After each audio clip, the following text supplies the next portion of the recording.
Doctor, en breves comenzamos.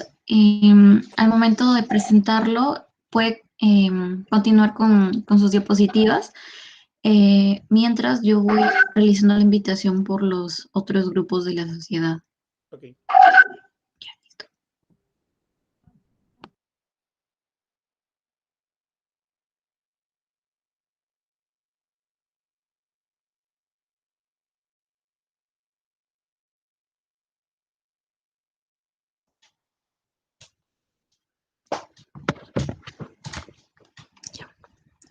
Muy buenas tardes con todos los presentes. El día de hoy tenemos la charla titulada Importancia del primer nivel de atención en una pandemia, a cargo del doctor Luis Alzamora de los Godos Surcia. Es un placer contar con su presencia, doctor. Él es investigador en la CIT Carlos Monge nivel 3, también docente en la maestría de Gerencia Social de la Universidad de la UC, también autor de 12 libros de salud pública publicados en USA. También PhD in Public Health de University of Miami, también docente del doctorado en la Universidad Nacional Mayor de San Marcos, docente de la Maestría de Salud Pública con mención en Epidemiología en la Universidad Nacional de Federico Villarreal, también editor asociado de la revista Salud, Sexualidad y Sociedad, y docente de Medicina Humana en las universidades UPAU, UCB y la UPSJB. Un placer contar con su presencia, doctor. Adelante. Muy buenas tardes tengan todos ustedes. El tema en el cual me han convocado es un tema muy importante que tiene que ver con el primer nivel de la atención. Voy a pasar a compartir mis diapositivas para ver un poco lo que corresponde a esta presentación. Bueno, la importancia de trabajar en el primer nivel de atención en una pandemia lo estamos viviendo en carne propia, pues la mayoría de nosotros estamos trabajando intensamente para luchar en contra de una pandemia presente y actual, que es el COVID-19. Sin embargo, esto fuera mera teoría, a menos que nosotros no nos hayamos enfrentado a este problema enorme de salud pública que está cobrando cientos de miles de vidas a nivel del mundo entero. ¿Qué implica entonces trabajar en el primer nivel de atención para enfrentar una pandemia? En este caso, una pandemia global que ataca y devasta gran parte de la humanidad. En primer lugar, nosotros tenemos que tener los marcos de referencia fundamentales, que son los manuales y los tratados que la Organización Mundial de la Salud con la CDC han tratado de emitir en este tiempo, porque se refiere que el primer nivel de atención es la base para poder evitar que las pandemias se diseminen y se propaguen. Lamentablemente, por falla estratégica, por falta de consulta política, por temor al virus, por el desconocimiento como tal, Perú desactivó su primer nivel de atención en una primera instancia, lo cual hizo que el virus logre una mortalidad muy alta en nuestro país y todavía muchos de los servicios no son completos. Debido a estas circunstancias, pues lamentablemente nos estamos enfrentando a una de las tasas de letalidad más altas del mundo. Como saben ustedes, el Perú no solamente ha logrado tener un problema enorme en lo que corresponde a la morbilidad, sino también la tasa de letalidad. Y vamos a hablar un poco referidos a esos a medida que vayamos avanzando. Entonces, ¿qué implica trabajar eh, un primer nivel de atención? Muchas personas que trabajan en primer nivel de atención saben que nosotros tenemos que tener en cuenta, en primer lugar, una atención centrada en una respuesta. En este caso, el primer nivel de la atención frente al COVID tiene tres funciones fundamentales. La atención centrada en la respuesta al COVID para identificar, reportar, contener, manejar y referir los casos. Cuando nos referimos a identificar, significa a la determinación a través de las pruebas, ¿no? Moleculares, rápidas, serológicas, para poder identificar, bueno, quién es positivo. Reportar los casos positivos. Y luego del reporte de los casos positivos, establecemos la contención. Y la contención se trabaja con el aislamiento social. El aislamiento social obligatorio, pero básicamente en el caso positivo el aislamiento en su domicilio o en la hospitalización en un servicio especializado de COVID, ¿no? Entonces, el manejo de esto se hace por diferentes tipos de protocolos, ya lo conocen ustedes, paracetamol más oxígeno de alto flujo, paracetamol más oxígeno de alto flujo, antiguamente o hace muy poco acitromicina, anteriormente hidroxicloroquina, posteriormente variaron diferentes tipos de esquemas hasta probar que no funciona la hidroxicloroquina, que no funciona la ivermectina, que no funcionan gran parte de los tratamientos y que por el contrario sí sirven algún tipo de medicamentos como por ejemplo los corticoides en una determinada etapa. Incluso el tolicizumab más el remdesivir, medicamentos muy caros, no se han podido implementar en el Perú por el alto costo. Sin embargo, otros países del primer mundo sí lo tienen implementados, ya que nosotros no permitimos la importación de las clínicas de este tipo de medicamentos para poder atender a gente de repente que lo podía costear o si el Estado podría costear este tipo de medicamentos. Sin embargo, se consideró como algo insostenible. Entonces, por lo cual, en la equidad no está accesible para nadie, ¿no? Entonces, simplemente si alguien podría pagar un tratamiento de este tipo, no lo podría hacer y tendría el mismo derecho a la vida y a la muerte que cualquier persona con acceso o sin acceso económico. Y eso pues se dio a través de las políticas del gobierno anterior y han ido variando, pero manteniendo siempre el mismo estándar. Entonces el manejo es complicado. Y la referencia obviamente de un establecimiento de menor complejidad a los que tienen un nivel de mayor complejidad. Segundo, mantener la continuidad de los servicios especiales durante transmisión, ¿no?, comunitaria del COVID. Eso significa identificación, sistemas de radares, sistemas de mapeos y además los servicios de primer y segundo nivel de atención, lo que se le consideraba antes, ¿no?, los centros y puestos de salud. Entonces, propiciar también la descarga de la atención hospitalaria, ampliando la capacidad de los servicios pero ramificados a través de los centros de salud, ¿no? Entonces, obviamente, los casos leves, los casos que no reportan más que una sintomatología sencilla, deberían ser atendidos en el primer nivel de atención y no necesariamente todo llegar al nivel de hospitalización, ni tampoco la atención solamente en casa, ¿no? Entonces, esa activación del primer nivel de atención es lo que nos ha faltado. Y no hemos cogido la experiencia que ha tenido Italia, ni hemos cogido la experiencia española, ni hemos cogido la experiencia americana, ni hemos cogido la experiencia de ninguna parte del mundo. Simplemente hemos sido autodidactas en esto y nos hemos comportado en base al estrés postraumático de la propia pandemia, a la ansiedad generalizada que tienen los profesionales, a nuestro propio miedo, a la poca experiencia, pero sobre todo al desconocimiento y a la alta tasa de muerte de los profesionales de salud, ¿no?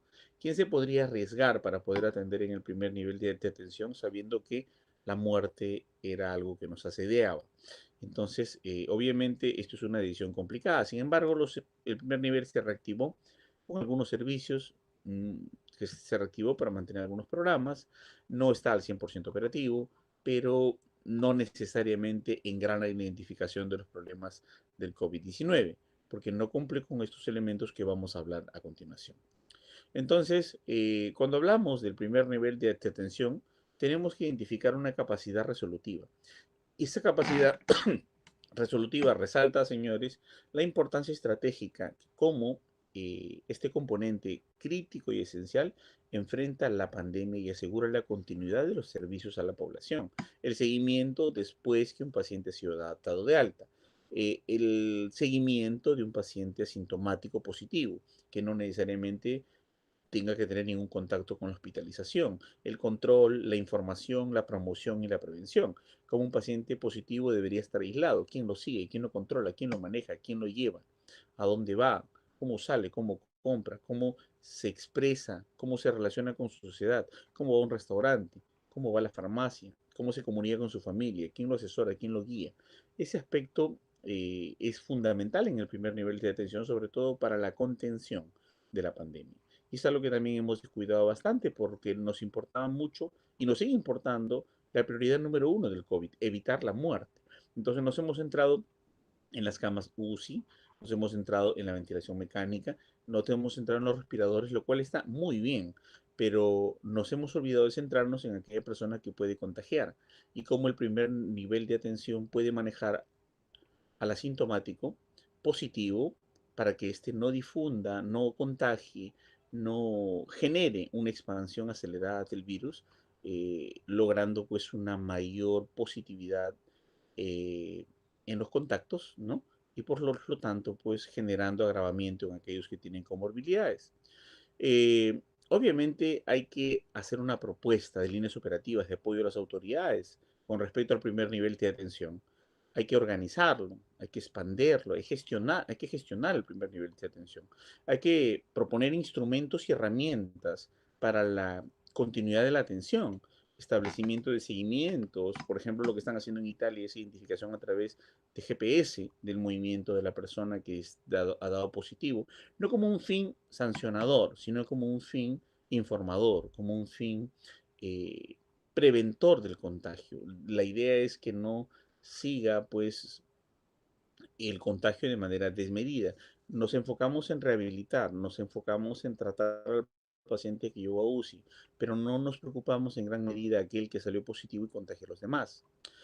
También hay que proponer objetivos de abordaje y acciones, sobre todo para la continuidad de los servicios esenciales. No podemos abandonar control prenatal, no podemos abandonar servicios como crecimiento y desarrollo del niño, no podemos abandonar los servicios de psicología, no podemos abandonar los servicios del control de la tuberculosis. Ningún servicio se puede abandonar, porque el abandono significa agravamiento de la mortalidad. Hay un amigo que acaba de publicar un artículo en American Journal of Public Health, y él dice que la cantidad de muertes por casos de no COVID son mayores que los casos de COVID. O sea, quiere decir, el tuberculoso desatendido, el desnutrido agravado, la madre gestante complicada, el paciente que recibió un tratamiento de quimioterapia y tenía cáncer y luego tuvo que abandonarlo, tuvieron que postergarlo porque la pandemia no permitía el servicio o la continuidad del tratamiento. Todos estos casos, las peritonitis, las apendicitis,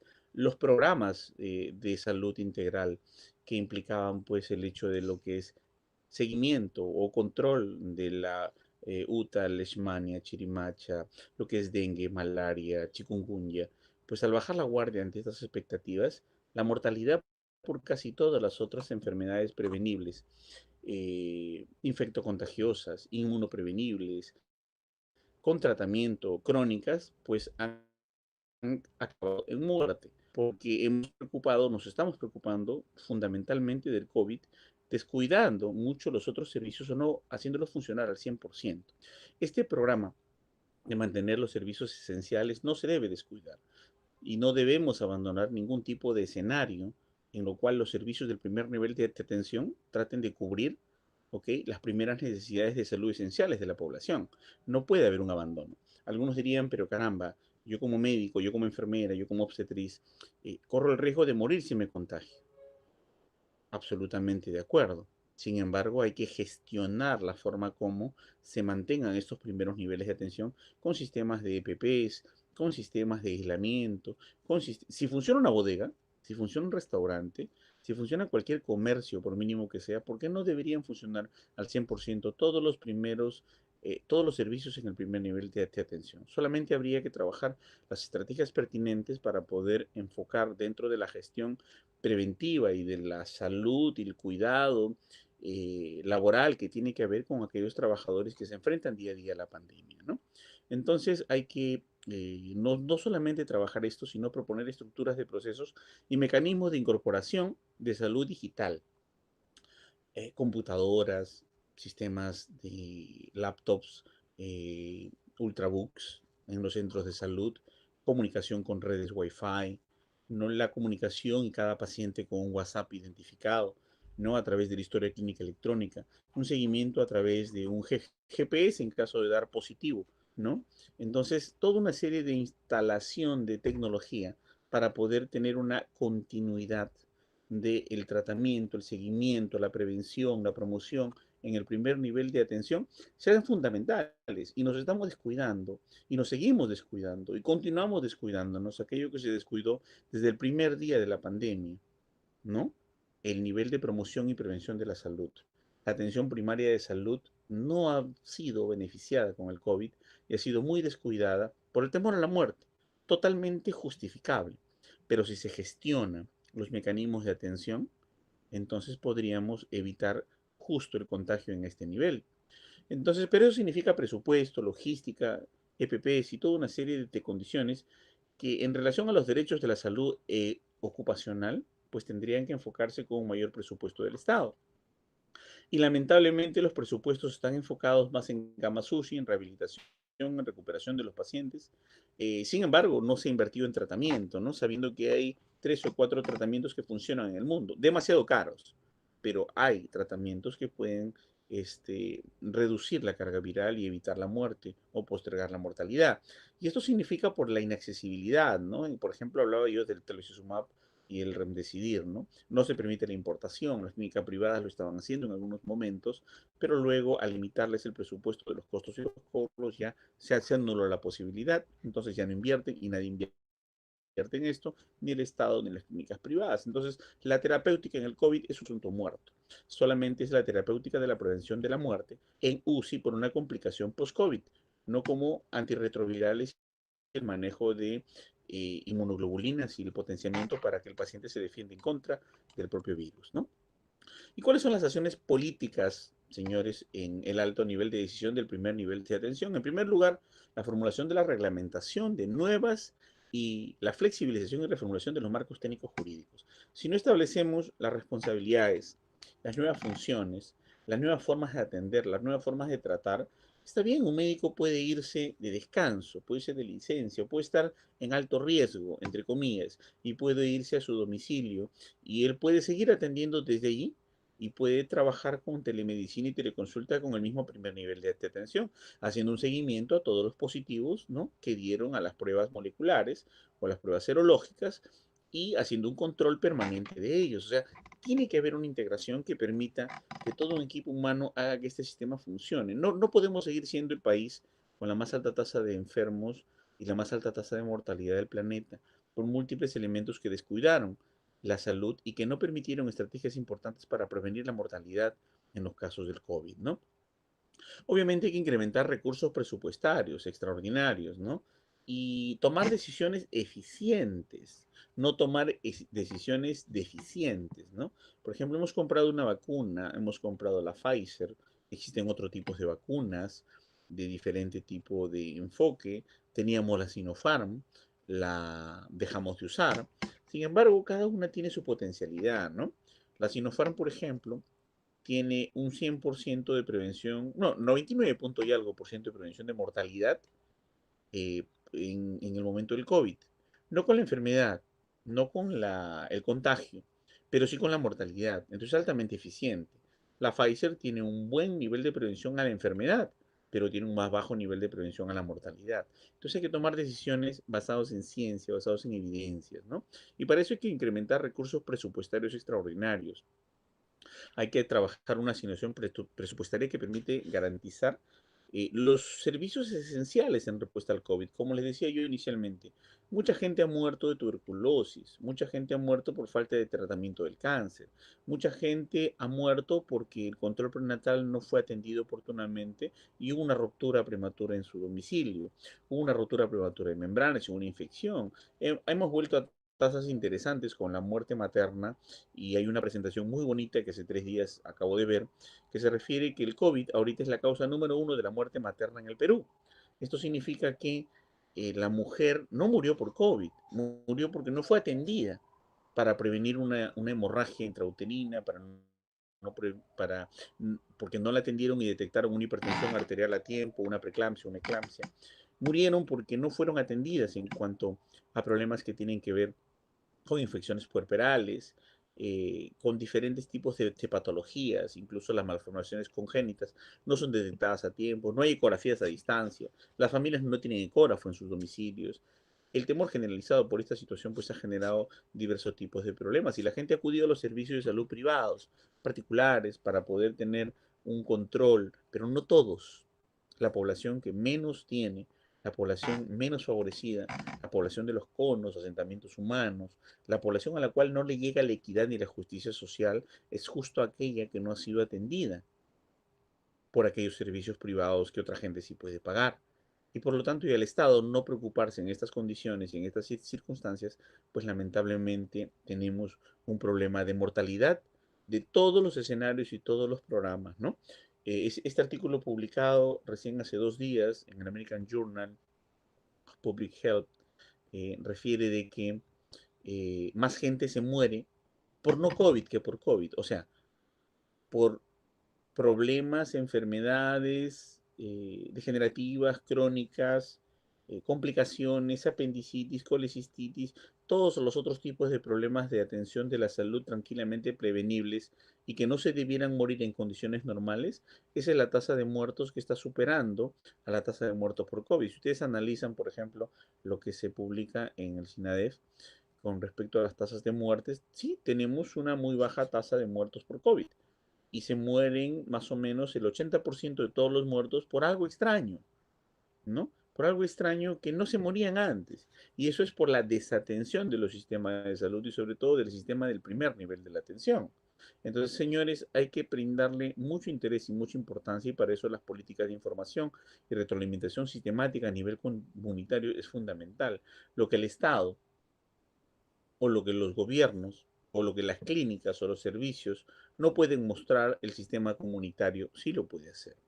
Aquí solamente unos detalles para poder analizar lo que tenemos ahorita en lo que corresponde a muertes. ¿No? Tenemos 13.836.000 muestras que se han procesado hasta el 21 de junio del 2021. Tenemos un total de casos positivos de 2.033.066. A esto de 33 millones, casi estamos aproximadamente, ¿no? Si van a ser 3 millones, estaríamos casi 10% de la población contagiada. Estamos cerca del 10% de la población contagiada. Eso significa que si cada persona tiene 4 contactos, esos 4 contactos contagian, aproximadamente estaríamos hablando de la mitad de la población peruana que se ha contagiado o ha tenido o tiene o tendrá COVID en estos días. Otra cosa importante que nosotros podemos identificar que tenemos 605.562 PCRs positivos, pruebas rápidas 929.000 positivos, tenemos casi 200.000 fallecidos, ¿no? Casi 200.000 fallecidos, o sea, aproximadamente 0.18% de la mortalidad de la población peruana, ¿no? De 33.190.000 no es una cifra despreciable, ¿no? Por lo tanto, el COVID, una vez que te contagias, tiene casi 10% de letalidad. O sea, una de cada 10 personas que se contagia de COVID fallece por COVID. Y eso significa una letalidad bastante alta, de lo que empezó con el 3.4, 3.5 de letalidad, ¿no? Vamos a analizar un poquito más aquí con respecto a otros casos, ¿no? Con respecto a la positividad, ¿no? El porcentaje de positividad es de 14.7%. Si vamos a ver la distribución, vemos, por ejemplo, que Lima Metropolitana es el que tiene mayor cantidad de COVID, ¿no? De positividad, ¿no? Tiene 13.2% de positividad y en el Perú 14.7% de positividad. Miren, casi más del 10% de la población enferma. Con respecto a la letalidad, como veremos aquí, Lima Metropolitana tiene la mayor cantidad de muertes, ¿no? La cantidad de fallecidos son 79.076 muertos en Lima Metropolitana y en el Perú 190.906. Como verán ustedes, tenemos 9.47 tasas de letalidad, pero sin embargo, si nosotros vemos Piura, tiene 14% de letalidad, La Libertad 11% de letalidad. Son cifras bastante escandalosas, ¿no? Lambayeque 14% de letalidad, cuando en el mundo el COVID tiene nada más que 4% de letalidad, a lo mucho. ¿Por qué nuestra letalidad es mayor? Simplemente porque de repente no tenemos un servicio de capacidad resolutiva de primer nivel que nos conecte y nos atienda en una primera instancia para luego trabajar y referirnos a los siguientes niveles de atención. Si no ocurre esto, pues simplemente va a haber una brecha muy larga que va desde el domicilio hasta el hospital y del hospital hasta el domicilio. Y el hospital no se abastece para atender los casos. Al no haber camas UCI, al atender pacientes que no tienen la urgencia y la necesidad, al no poder tener la capacidad resolutiva para poder atender a miles de personas que acuden a los hospitales, entonces se llega la muerte en las colas, la muerte en los diferentes escenarios que nosotros hemos estado acostumbrados a ver día a día, ¿no?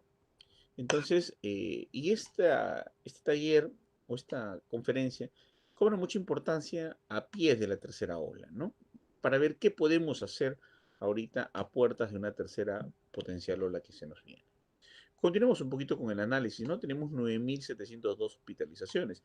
De 90.000 muertos, solamente 9.702 pudieron hospitalizarse, ¿no? Y 75.613 pacientes con alta médica, ¿no? Acá hay una cosa que tenemos que ver muy importante. Solamente, fíjense, el 24.61% de la población hospitalizada, ¿ok? Utilizó camas UCI. Y si vemos aquí, el centro que más hospitalización dio fue Salud, ¿no? Con 6.286. Luego el Ministerio de Salud con 2.800. Los privados y las Fuerzas Armadas con una menor cantidad, ¿no? Entonces, nosotros analizamos, por ejemplo, también con respecto al uso de UCI con ventilador mecánico. Fíjense, ¿no? Tenemos 2.500 camas UCI con ventilador mecánico ocupado y solamente una disponibilidad de 0.2 por 1.000 habitantes con desocupación, ¿no? Como vemos acá, la disponibilidad siempre la mayor cobertura la tiene es salud. Sin embargo, ¿quién tiene acceso a salud, señores? Solamente los trabajadores que están en planilla.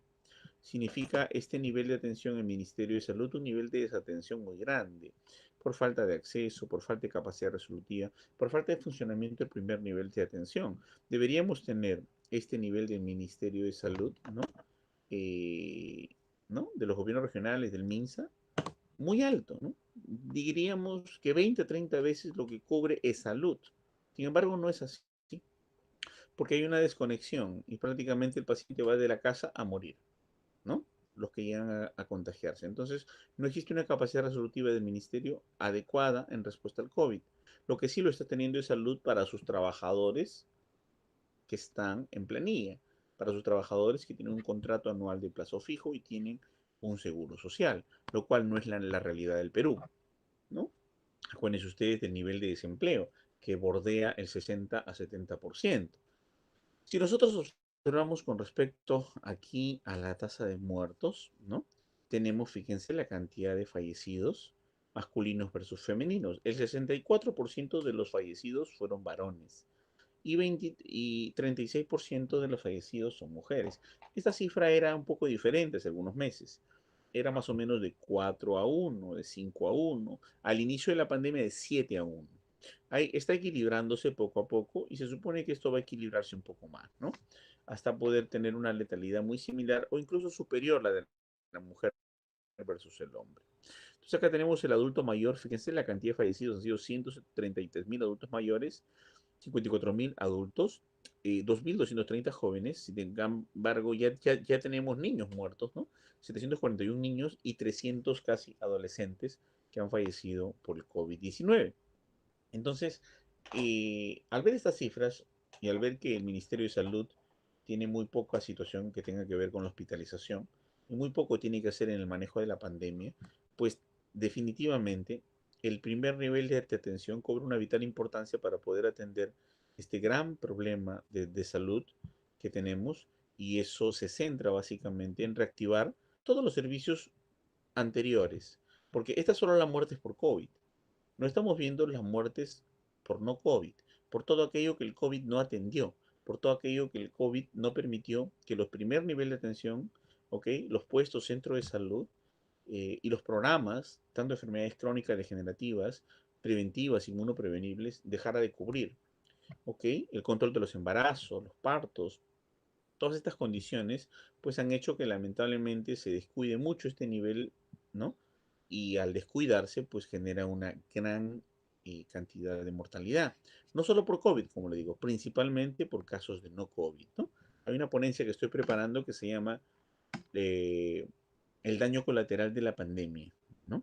Cuando hablamos del daño colateral de la pandemia, hablamos de que cada uno de los 5 muertos que se encuentran por SINADEF registrado, uno es por COVID, 4 son por no COVID, cuando eso debiera ser solamente 1.5. O sea, antes de la pandemia se morían como 1.5 personas, ahora se mueren como 5, ¿no? Esto significa que de esos 1 es por COVID y 4 es por efectos del COVID en otros escenarios.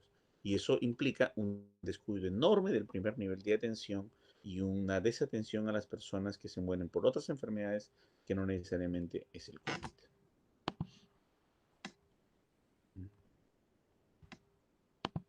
Un ratito.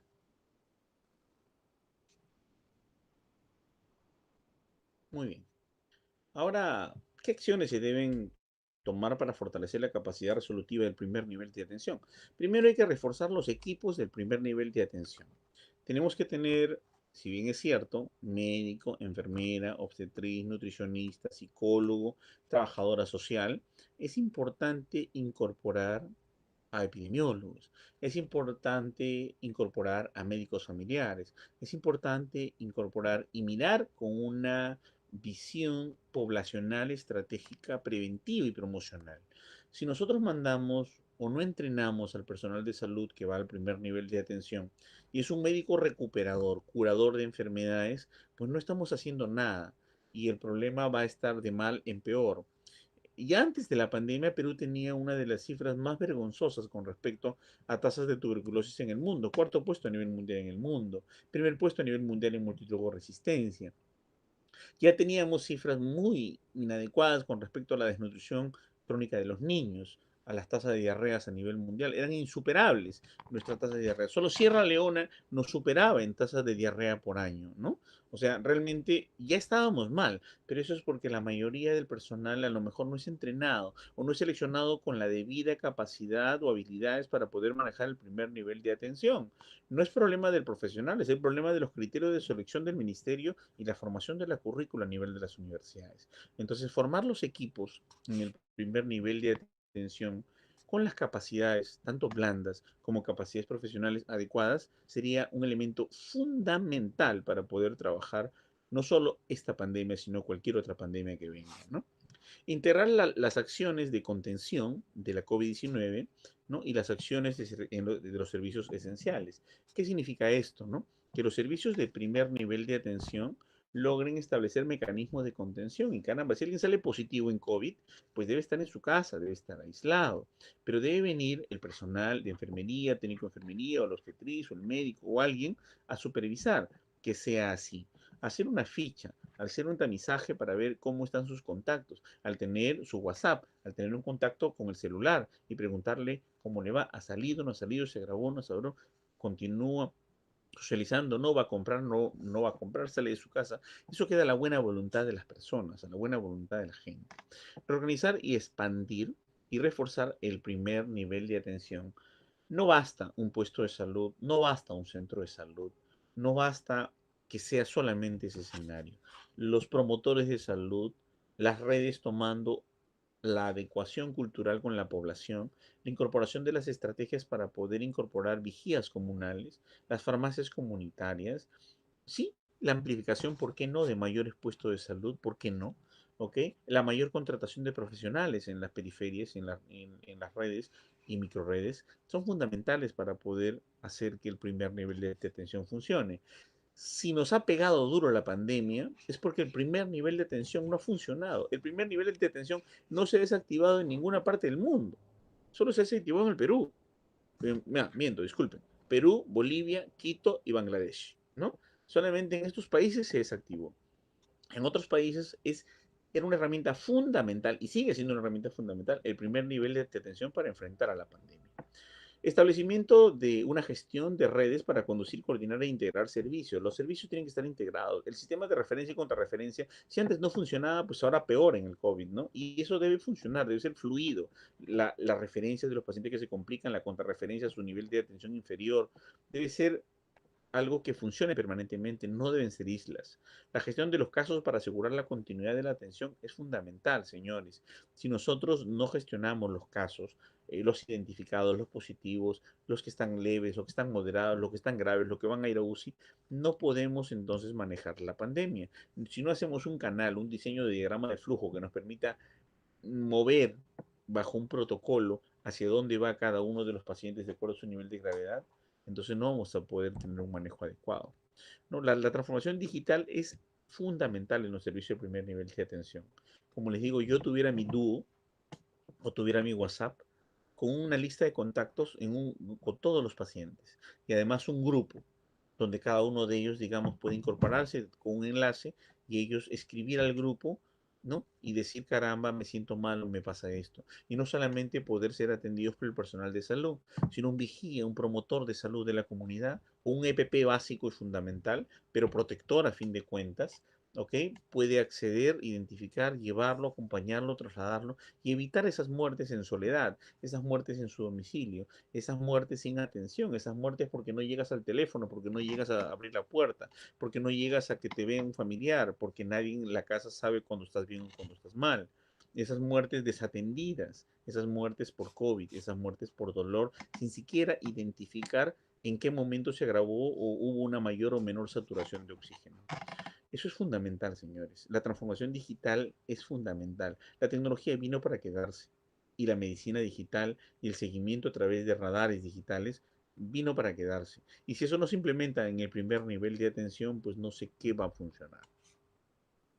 El mapeo, entonces, para reforzar los equipos de salud del primer nivel de atención, tiene que ver con la identificación de radares, como les comentaba, redes de servicios intercomunicados con un nivel de referencia y contrarreferencia, con un nivel de llevar los casos complicados a un mayor nivel de atención, derivar o regresar los que tienen un mayor nivel de atención a un nivel de menor complejidad, identificar a punto y a tiempo por aquellos servidores de la comunidad que pueden ver qué problema tienes y cómo transferirte o cómo referirte.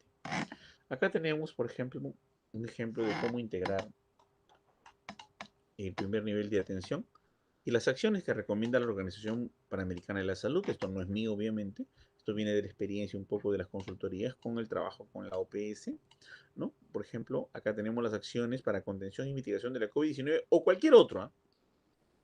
¿Ok? Pero esto es con respecto a COVID-19. En primer lugar, miren cómo debe estar integrado el servicio de salud mental. Fundamental, señores, porque si las personas salen de las pandemias y no regresan con su capacidad física, emocional, de habilidades duras y habilidades blandas en su completa extensión, con su completa habilidad, pues la pandemia causó más daños del que debería. Y no debiera causarlos. El sistema de salud mental es fundamental. Por ejemplo, yo no entiendo por qué en todos los países del mundo los servicios de psicología funcionan en el COVID y funcionan más que nunca. Y funcionan para atender al personal de salud que tiene el problema del estrés postraumático al enfrentar los casos. Y en el Perú no. Desactivó psicología en todo el Perú. Me parece muy desconocedor. Parece que no leyeron esta pequeña cartita de la OPS. O sea, no le llegó a los ministros, no le llegó a los técnicos, no le llegó a los médicos, no le llegó a los directores de hospitales, no le llegó a los directores de redes, microredes, no le llegó a nadie, nadie se enteró, nadie bajó el manualito de la OPS para ver que salud mental es un elemento fundamental para poder enfrentar la pandemia. Las personas con enfermedades crónicas, nadie leyó el manual de que a los que tienen enfermedades crónicas hay que tratarlos y manejarlos, hacerle quimioterapia en domicilio, darle y no descuidar sus tratamientos periódicos, no abandonarlos. Si nosotros los abandonamos, pues vamos a tener muerte por no COVID, ¿no? Como el daño colateral del COVID, le llamamos, ¿no? Las personas con discapacidad, personas con enfermedades transmisibles. Una persona que trabaja en el programa del control de VIH-Sida de Targa, eh, me muestra algunos datos muy interesantes y bueno, prácticamente el 30% de las personas VIH positivas han muerto por COVID. ¿Por qué? Porque es algo muy obvio, ¿no? Tiene su inmunidad baja. Y al tener una inmunidad muy baja, al tener menor respuesta inmunológica, pues va a tener al contagio una mortalidad casi segura. Entonces, hemos descuidado el tratamiento targa, hemos descuidado al grupo de los niños, niñas y adolescentes. Bueno, los niños, niñas y adolescentes ahora ya tenemos, como les digo, ya aproximadamente 500 muertos, ¿no? En el Perú y creciendo, ¿no? Porque es un grupo que no está siendo vacunado, se está vacunando a la población vulnerable. Yo creo que debemos avanzar a dos aristas, ¿no? En tijera preventiva, arriba y abajo. La población que es el futuro y la población que está de riesgo. No podemos atender solo a la población de la tercera edad de riesgo y bajando y dejar a los niños al último de todo, pues van a acabar ocupando las camas UCI y las muertes todos los niños y nos vamos a quedar sin futuro, ¿no? Entonces, obviamente, ¿por qué? Porque el virus se adecua, señores. Si el virus no tiene un huésped que le responda, va a otro huésped Y si no le responde, va a otro huésped. Y si no, va a otro huésped. Entonces, si atacaba primero al adulto mayor y era su foco principal, al estar el adulto mayor vacunado, pues va a la siguiente etapa, la siguiente etapa, la siguiente etapa y va a seguir funcionando de acuerdo a las etapas y se va a ir adaptando. Acuérdense que son más de 250 proteínas a nivel de la proteína R, la proteína Spike, que puede obviamente el virus adaptarse para poder controlar o para poder vulnerar la inmunidad de las personas. Entonces es importante que se trabaje este tema, ¿no? Los niños, niñas y adolescentes, un descuido total, ¿no? A nivel de la pandemia. La inmunización, la salud sexual y reproductiva, como les decía, a nadie le importan los embarazos, ¿no? Ni los métodos de planificación familiar. Tenemos un baby boom otra vez, ¿no? La tasa de embarazos en adolescentes se dispararon, pero no sabemos cómo los adolescentes estaban en casa. No sabemos cómo la tasa de embarazo en adolescentes se dispararon. Simplemente los servicios de salud reproductiva se abandonaron, no se activó planificación familiar, no se activó siquiera la consejería, la provisión de métodos, porque todo se suspendió en en 2 años, alrededor de 2 años de pandemia, pues estamos viendo que hemos regresado a los años 70 en lo que corresponda a lo que son embarazos en adolescentes, ¿no? La salud materna, el riesgo de muerte al dar a luz en tu casa, el neonato al ser descuidado, al no identificar una displasia de cadera, a no identificar adecuadamente pues que tiene un problema o un síndrome a tiempo, un ano imperforado, la mortalidad que significa no atenderlo, manejarlo por un especialista o un pediatra, ¿no? Los niños y niñas y adolescentes, nuevamente en contexto, las personas mayores que ya menos mal son atendidas, pero después de cuántos que han fallecido, las personas migrantes, refugiadas, ¿no? Como el grupo de los venezolanos que han venido al Perú, y obviamente las medidas de salud pública ambiental que son sumamente importantes. Y acá quiero hacer un hincapié muy relevante, ¿no?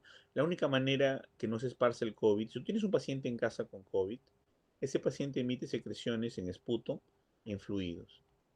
Si nosotros a ese paciente con COVID que esté en casa o esté en el hospital, no eliminamos sus desechos o los quemamos, que es riesgo en un departamento, en una casa, porque eso puede causar incendios, pero se tiene que empacar o embalsar o las excretas de ellos, meterlas en una bolsa sellada, cerrada de polietileno o polipropileno.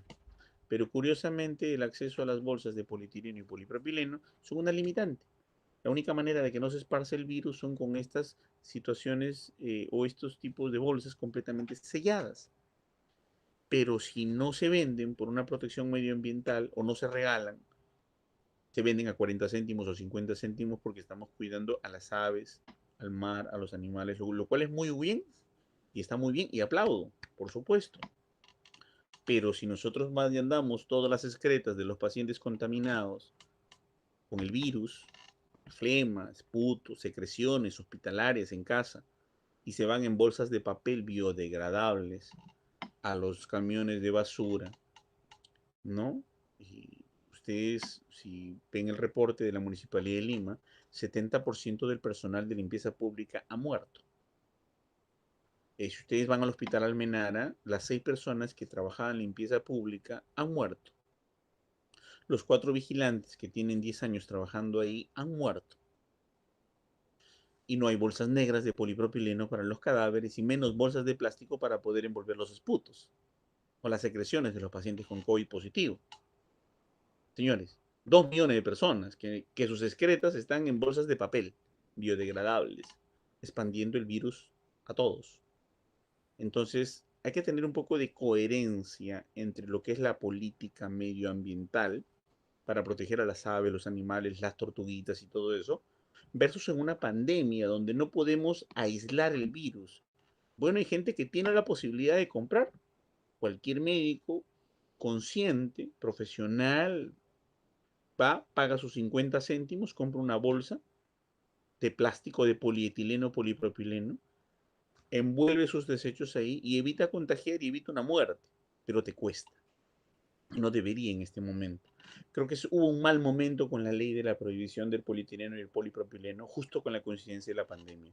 Y nadie se puso a reflexionar en eso. Nadie se puso a pensar en eso, ¿no? Obviamente yo prefiero gastar y compro mis bolsas de plástico porque todas las secreciones son posiblemente contagiosas y nadie sabe quién tiene el COVID y nadie sabe quién va a matar. Entonces, eso hay que evaluar, señores. Esto tienen que evaluarlo. No simplemente las políticas medioambientales funcionan en época de pandemia. Reorganizar, expandir y reforzar las instalaciones del primer nivel de atención, señores, es fundamental, ¿no? Entonces, ¿qué vamos a hacer aquí a nivel de las instalaciones básicas del primer nivel? Hay que identificar y hacer seguimiento de personas con síntomas respiratorios, ¿no? Hay que ver la atención del embarazo, que no ha sido atendida, ¿no? Programas de control de salud y prevención de grupos de riesgo a personas vulnerables.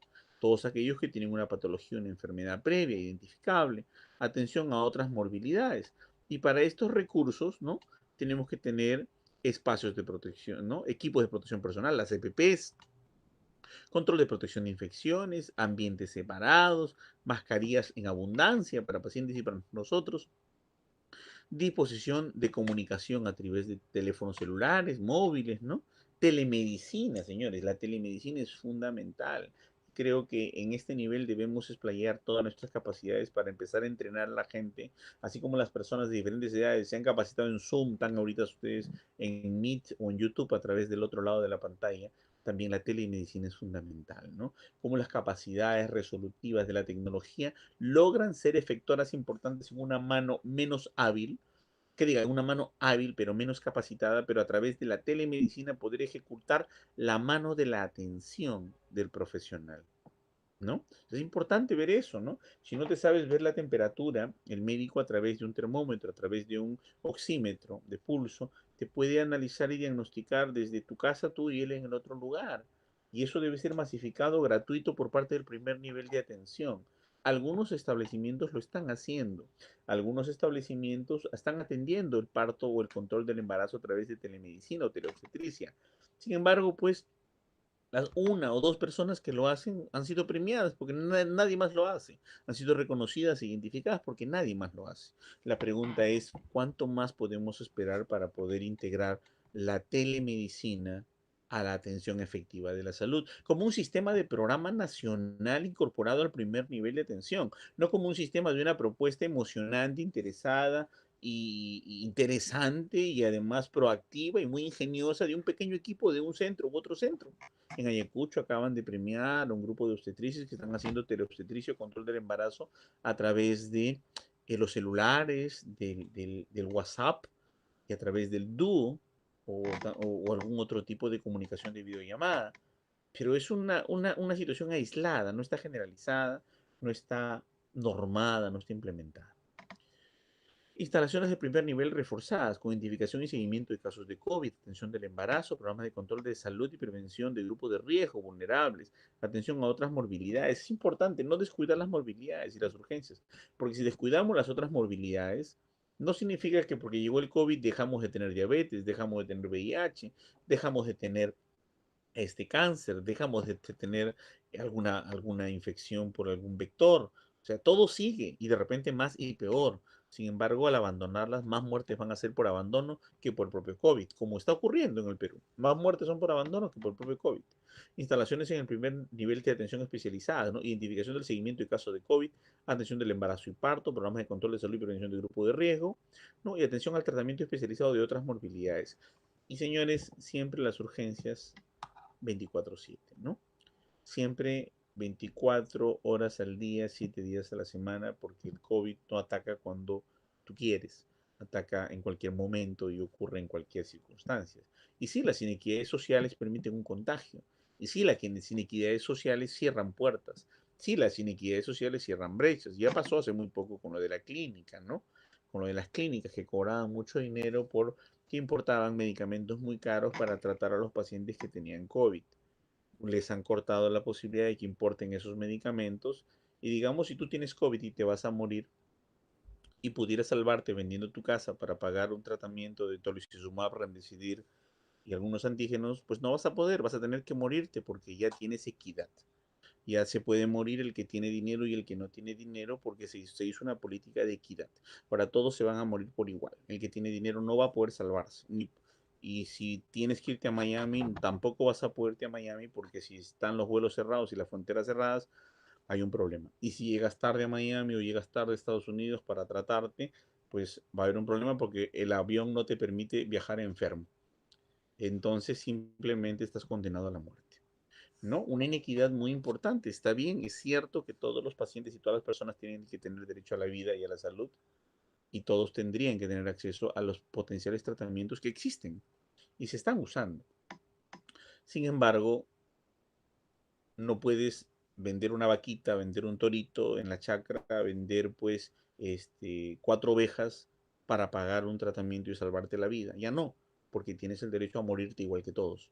Y no puedes pagar un tratamiento para salvarte porque ya no importan las clínicas este tipo de medicamentos muy caros porque se les cortó las alas y se les limitó la posibilidad de hacer esa importación. Entonces, hoy en día Perú y creo que dos o tres, Cuba, si no me equivoco, Venezuela y Bolivia son los únicos países que no importan estos medicamentos porque la muerte es equitativa y debemos morirnos todos por igual, sin tener acceso a la posibilidad de la compra de dichos medicamentos, por una política que se dio en el gobierno anterior, ¿no? Bueno, y así es de injusta, pues, la situación que tiene que ver con el hecho del acceso a las posibilidades y a las necesidades. Debería ser el tratamiento para todos, pero como es caro, costoso, y no puede comprar los gobiernos tratamientos para todos, entonces lo que sí es barato es repartir la muerte a todos. Y eso es básicamente lo que trabajan las políticas que implican el acceso a la cura, ¿no? Cura entre comillas, porque es cura cuando todos tienen el acceso, pero no es cura cuando cuesta 70.000, 80.000, 90.000 dólares, ¿no? Que es lo que costaba más o menos el Tolicizumab, Remdesivir y otros medicamentos que podían y pueden, y son eficaces en Estados Unidos y en Europa para manejar el COVID en estados complejos, ¿no? En estados avanzados. Pero bueno, no hablemos de eso. Acá tenemos entonces las estructuras sociales, ¿no? Tenemos los hospitales con una red, el sistema de interconexión, el primer nivel de atención, cómo Piren teje redes con los diferentes tipos de hospitales para poder ser atendidos y manejados. Se supone que en los hospitales tendríamos que tener antivirales de alta generación, tendríamos que tener Sudoclizumab, tendríamos que tener Remdesivir, tendríamos que tener diferentes tipos de paquetes de inmunoglobulinas altamente complejos para que los pacientes con un máximo de gravedad puedan salvarse, ¿no? Sin embargo, no. El primer nivel de detención tranquilamente puede hacer el mismo trabajo que el último nivel de detención de los hospitales. La única diferencia es que acá sí tenemos camas UCI, ¿no? Camas UCI y también la ventilación mecánica. Y es por eso que las redes deben funcionar con lo que tenemos. No nos lamentemos de aquellos que nos han quitado hace un año, casi un año y medio, ¿no? Que es el acceso al tratamiento médico, que ya no lo quitaron, ya no existe la posibilidad. Por lo tanto, 4 países del mundo ya no cuentan con esos tipos de medicamentos, incluido Perú.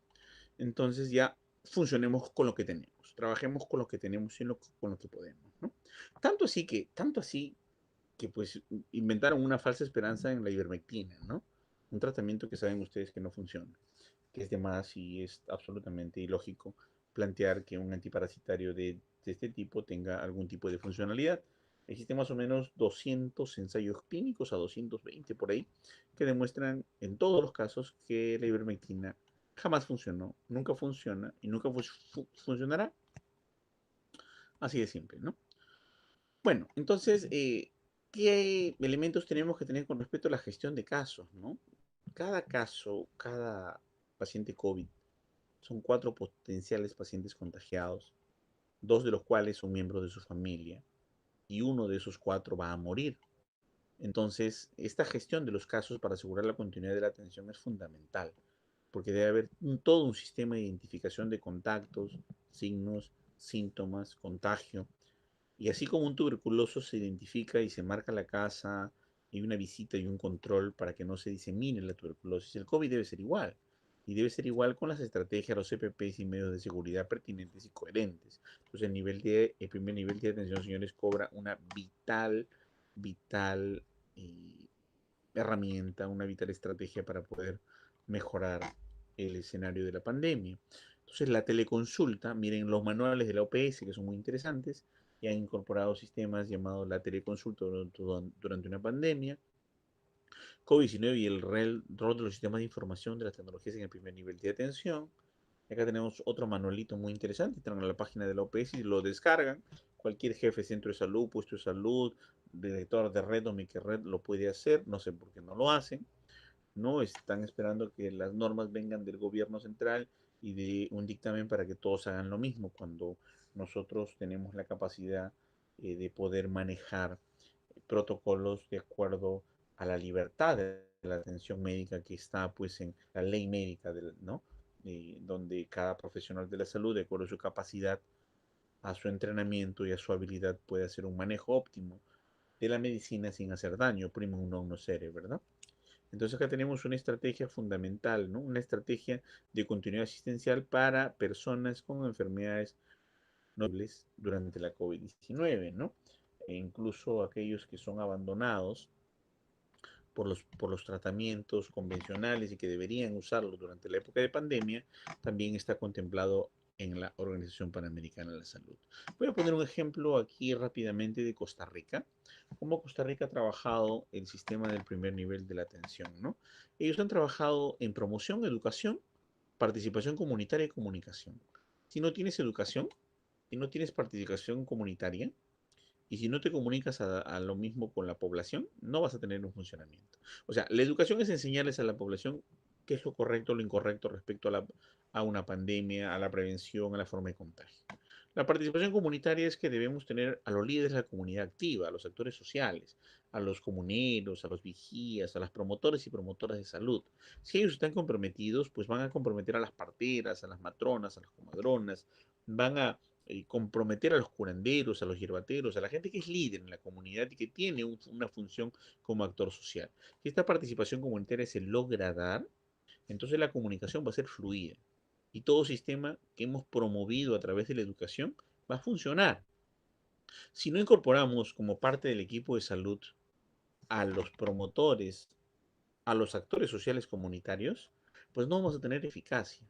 ¿No? Hay que entender la cosmovisión de la gente, hay que entender la idiosincrasia de las personas, hay que entender su forma de vivir, hay que entender su forma de vestir, su forma de higiene, su forma de lavado de manos, su forma preventiva, su forma de cubrirse, el uso de mascarilla, la frecuencia de cambio, el lavado y toda una serie de cosas. Incorporar la comunicación permanente con este grupo para poder tener eficacia. Si no participa la comunidad, no hay eficacia. Y una de las cosas que nosotros vemos es que hay un divorcio, ¿no? ¿Quién ha visto un jefe de un puesto de salud? ¿Quién ha visto una enfermera? ¿Quién ha tenido contacto en plena pandemia con alguno de ellos? Solamente cuando te enfermas y vas a UCI. O sea, se ha vuelto el nivel de atención hospitalario el único nivel de atención. O sea, mientras tanto lo manejas la pandemia en tu casa. Mientras tanto, controlas tu fiebre. Y si te grabas de frente al hospital y saltamos una brecha de puesto de salud, centro de salud, ¿no? De frente vamos al nivel del hospital, ¿no? Entonces, para que funcione la prevención tiene que haber una buena promoción. Entonces, en la prevención, ¿qué hacemos? Medidas de protección personal, ¿no? Y de los usuarios. Y definimos la población de riesgo. Entonces, vamos a prevenir con las dobles mascarillas, con las caretas, con el lavado de manos, con el alcohol, con el spray de alcohol, con los pulverizadores higiénicos, con las toallitas húmedas y toda una serie de elementos que van a evitar que te contagies del COVID, ¿no? Eh, ¿Qué población está en riesgo? Obviamente la población que no tiene agua, la población que no tiene desagüe, la población menos favorecida, la que tiene menos acceso a las higienes, la que no puede aislar su casa. Si tienes una casa de esteras y eso está expuesto a todos los vientos, a toda la polución del medio ambiente, si hay viento y hay basurales cercanos, pues no hay mucho que prevenir. Allí el COVID se va a dar sí o sí. Entonces, si no determinas la población en riesgo, no vamos a poder establecer estrategias preventivas, ¿no? Hay gente que se cuidó de la primera pandemia hasta la fecha, nunca le ha dado COVID, no le da COVID hasta ahorita, ni le dará COVID, porque esa población no está en riesgo. Entiende, es educada, previene y tiene recursos. Pero la idea es que nos debemos preocupar de quien no tiene recursos, de quien no es educada y que no tiene conciencia de prevención. Y ahí es donde se tiene que trabajar los sistemas de prevención y promoción óptimamente, ¿no? El tercer punto que se tiene que ver es la atención, el diagnóstico y tratamiento, el plan terapéutico, plan educativo y plan multidisciplinario. Señores, cuando hablamos de un plan terapéutico, lo olvidamos. Eso es Panadol en el Perú y oxígeno más el internamiento en cama UCI, ¿no? Entonces, señores, básicamente nosotros hemos visto que este pequeño plan del primer nivel de atención que lo está trabajando Costa Rica, se lo voy a mostrar brevemente en cuestión del tiempo, ¿no? Toma acciones por los centros de salud, ¿no? Cómo proteger al personal con capacitación, equipo y normativas, contener y reducir las muertes por enfermedad, colaborar en investigación en nuevas alternativas de tratamiento, prioriza, ¿no? Adultos mayores, ¿no? Hogares de larga estancia, ¿no? Por ejemplo, los hogares maternos, los asilos de ancianos, familias en riesgo y vulnerabilidad social de acuerdo a pobreza, acceso de agua, luz, eliminación discreta, ¿no? Personas con enfermedades crónicas, esquemas de vacunaciones rezagados, ¿no? Porque están en riesgo porque no se les ha puesto la vacuna en el tiempo de la pandemia, ¿no? Cumplimiento con plan terapéutico de suministro y distribución, seguimiento de la notificación, surgimiento de casos de notificación obligatoria, por ejemplo, malaria, zika, chikungunya, dengue, que no se reportan porque simplemente ya no funciona el primer nivel de atención. Población en condiciones de fragilidad, ¿no? La capacidad vital respiratoria disminuida, aquella persona que tiene asma, que tiene EPOC, que tiene problema de tuberculosis previa, ¿no? Que tiene problemas de algún tipo de insuficiencia, fracción de eyección disminuida también, enfermedad renal crónica, incapacidades de actividades normales de la vida diaria, déficit funcional y discapacidad de la motricidad disminuida, aquellos que están con cuadraplegia, hemiplegia, ¿no? Aquellos que han tenido un accidente cerebrovascular son población de fragilidad que tiene que tomarse prioridad en la atención, déficit del equilibrio, estados de inmunosupresión primaria y secundaria en el VIH-Sida, ¿no? Entonces, esta priorización es fundamental y poder establecer estas reglas para poder no solo dar la vacuna, sino para poder hacer que el primer nivel de atención de salud esté funcionando, entonces es fundamental. Y las estrategias, obviamente, de la población susceptible a las complicaciones del COVID-19 en el primer nivel de atención, sea por transmisión comunitaria, ¿no? La transmisión comunitaria es fundamental. Esta estrategia previene, ¿no? A través de la comunidad se conectan, hablan, coordinan, se organiza la respuesta en el sistema local de salud, lo que le llamabas antes los silos, ¿no? Que luego se convirtieron en UVAs, luego UTIs, etcétera, etcétera. ¿No? Inventario de activación de respuesta comunitaria, protección de la población. Mire la comunidad cuán esencial es para prevenir los problemas que tiene la pandemia y el contagio del COVID-19. Aumentar la dimensión de las medidas de protección a la población altamente vulnerable. Y no solamente participa el ministerio, la sociedad civil, las ONG, el sector privado, Ministerio de Justicia, Educación, ¿no? Seguros, Ministerio de Salud, municipalidades, iglesias. Mire, esto es en Costa Rica cómo han trabajado todo su sistema de integración. El ejemplo que tiene Uruguay es mucho mejor incluso que el de Costa Rica, al igual que el de Suiza, y tiene las más bajas tasas de contagio, mortalidad, morbilidad de COVID del mundo. Como ven ustedes, es tratar de hacer un trabajo multidisciplinario, interdisciplinario, cooperativo, social comunitario, que tiene que ver con elementos políticos, que tiene que ver con elementos sociales, que tienen que ver con elementos de determinantes sociales que tienen que ver con el hecho de acceso a la vacuna, de ordenamiento, conocimiento y reconocimiento de los signos y síntomas de la salud, ser educado, ser instruido, estar permanentemente capacitado en estas estrategias. Y hay que organizar los servicios, hay que organizar el triaje y hay que contener las muertes, obviamente, por la enfermedad, ¿no?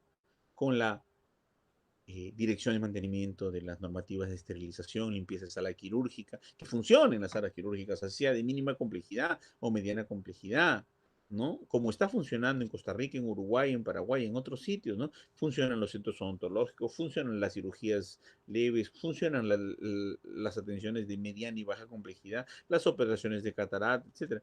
Ampliar la cantidad de camas, ¿no? Habilitar los hospitales psiquiátricos, porque existen casos que se van a agravar con la infraestructura, con el hecho de tener el COVID y la infraestructura de los hospitales psiquiátricos tienen que ampliarse. Hay que adaptar toda la infraestructura para expansión de los hospitales. Un centro de salud debiera ser un brazo de un hospital, pero no con cama UCI, pero sí con un sistema de atención que permita mantener, evitar y manejar el problema del COVID. Como dice aquí en el caso de Costa Rica, ¿no? La contratación de más funcionarios para poder atender las unidades de COVID, ¿no? Va a funcionar. Todo el mundo diría, oye, pero ¿por qué funcionarios? Porque los funcionarios hacen que las cosas funcionen, ¿no? Independientemente de la burocracia, incremento de las camas UCI, ¿no? Aumento de los turnos de consulta. Está dándose el 24/7 en Uruguay. O sea, se trabajan en puestos de salud turnos de 12 horas mañana, turnos de 12 horas de la noche. Nunca en la vida ha habido guardias en los puestos de salud, ahora los hay. mejorarles la tecnología para estar más accesibles y posibilidad de seguir reuniéndose.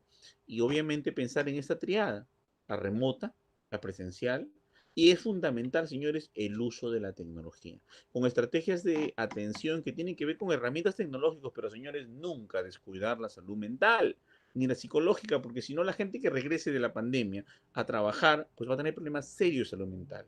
Hay que trabajar a las poblaciones indígenas, a las poblaciones de la sierra, a las poblaciones altoandinas, a las chipibos, boras, huitotas, xanincas. Hay que trabajar a la población de albergues, lineamiento para trabajar con la mujer gestante. La mujer gestante se está muriendo. Sistema de telefonía móvil, registros en el celular.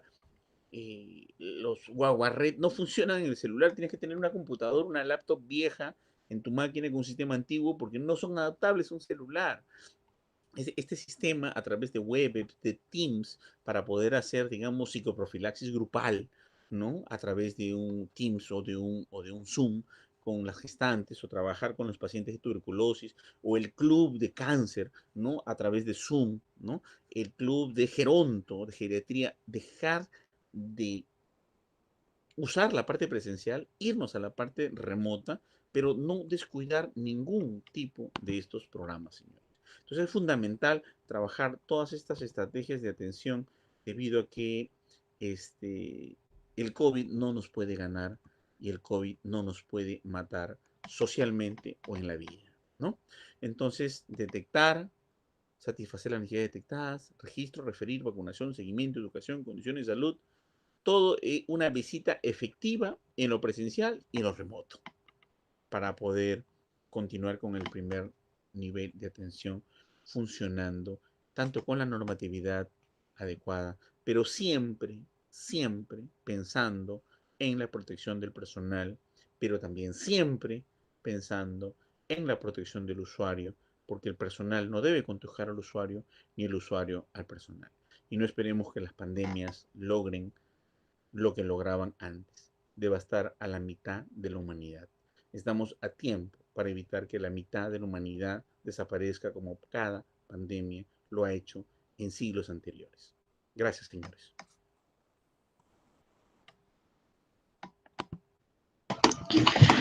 Muchas gracias, doctor Luis, por su excelente ponencia. Hay que esperar un momento a que los chicos se animen a preguntar y sí, ya esperemos un momento a que los chicos se animen para poder realizar las respectivas preguntas de la ponencia y luego de eso estaré enviando el link del post-test que estará habilitado por 1 hora. Chicos, cualquier consulta que tengan la pueden dejar por el chat del canal de YouTube para poder hacérsela al doctor Luis.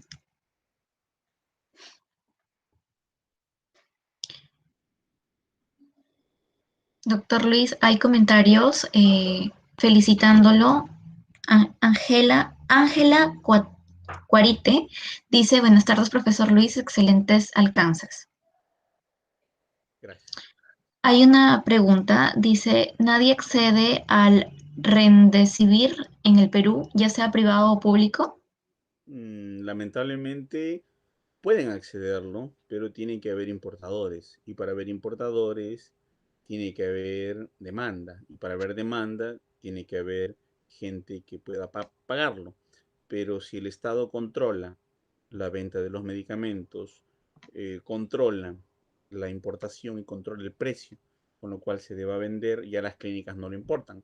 Si las clínicas no lo importan porque ya un paciente no puede pagar 70.000, 50.000, 80.000 dólares por una hospitalización, que es prácticamente una ganancia por encima del costo de estos medicamentos, entonces ya nadie importa. Y si nadie importa porque no es negocio, entonces nadie puede negociar con la muerte. Dícese el gobierno anterior que tomó esa decisión. Como tal, entonces ya ninguna clínica trae y como ya no se importa, ya no se trae, entonces no hay acceso. Como les decía, 4 países de Latinoamérica, incluyendo Sierra Leona, no tienen acceso a estos medicamentos porque no le importan. Los 3 otros son socialistas o son países comunistas. El Perú no, pero tampoco le importa. Listo, doctor. Muchas gracias. También hay felicitaciones de la licenciada Fiorella Valladolid. Dice conferencia magistral. Muchas gracias. También la doctora Yocasta Hermosen dice, doctor Luis, felicidades por su presentación y gracias por compartir sus conocimientos con nosotros. Y también pregunta cuáles son sus redes sociales para poder seguirlo. Bueno, simplemente como Luisa Zamora de los Godos en el Facebook, pueden seguir de ahí o en YouTube, ¿no? Como Alzamora de los Godos también. Gracias. Listo. Eh, También hay otra pregunta, dice, en caso de que uno se vacune contra la influenza, ¿cuánto tiempo tengo que esperar a que me vacunen para la COVID-19? No, no hay un cruce entre influenza y COVID-19. No hay mayor problema con eso y el calendario de vacunación simplemente tiene que indicarlo la enfermera y simplemente de una semana a otra se están vacunando sin mayor inconveniente. Sí. Eh, También hay otra pregunta, doctor. Dice, si salí positivo al COVID, ¿cuánto tiempo tengo que esperar para vacunarme? Antiguamente se decía 3 meses, luego se decía 2 meses, luego se dice un mes y ahora se está diciendo 15 días. Es una evolución permanente en la ciencia, se están viendo las respuestas permanentes y obviamente hay que tener en cuenta lo que se diga en el establecimiento de salud. Aunque ha habido mucha gente que se ha ido a vacunar después de 2 semanas de haber salido del problema del COVID y no ha tenido mayor inconveniente. Listo, doctor Luis. Sin ya más preguntas, damos por finalizada esta ponencia. Agradecemos al doctor Luis Alex Alzamora de los Godos Turcia por su apoyo y también a todos los presentes por estar atentos a la ponencia. Ahora enviaré el link del post-test, el cual estará habilitado por 1 hora. Lo pueden encontrar en el chat de YouTube y los certificados llegarán 7 días después del día de hoy. Doctor Luis, hay una última pregunta. Dice, en Paraguay hay protocolos de, de PAI. Se espera 15 días de una vacuna a otra de influenza COVID y viceversa. Sí, así es, igual es en el Perú. Son 15 días, son 2 semanas, ¿no? Igual es en el Perú. Al inicio eran 3 meses, luego dos, luego uno y ahora estamos en 15. ¿Sí?